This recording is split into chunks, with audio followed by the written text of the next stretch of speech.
Terrible stories like this are why it's important to be careful what you post online. On February 26, 2022, a 33-year-old man named Saul Murray made a choice that many of us make every day. He shared a piece of his life on the internet.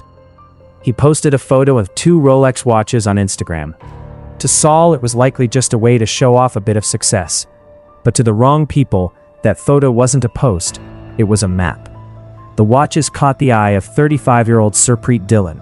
She didn't see a person, she saw a payday. She started messaging Saul, moving from Instagram to WhatsApp, flirting and building trust. She suggested they meet at his new apartment in Luton for a hookup.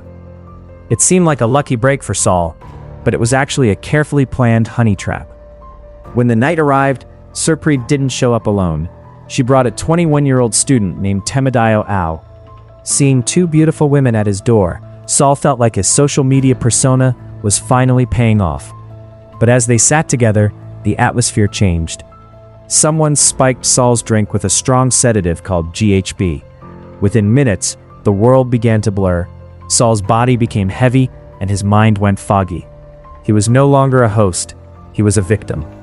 While Saul lay drugged and helpless, the women went to the front door and unlocked it. Waiting in the hallway were 2 men, Ikembuchukwu Akeem and Cleon Brown.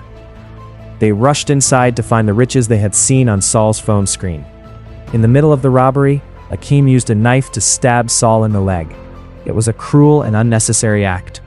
The blade hit a major artery, and as the group grabbed the watches and ran, Saul was left alone, bleeding out on the floor of his own home. The ending of the story is filled with a sad, bitter irony. The group was caught quickly because of their own mistakes. Akeem was wearing a very rare designer jacket that only 69 people in the country owned, and Brown had used a rental car in his own name.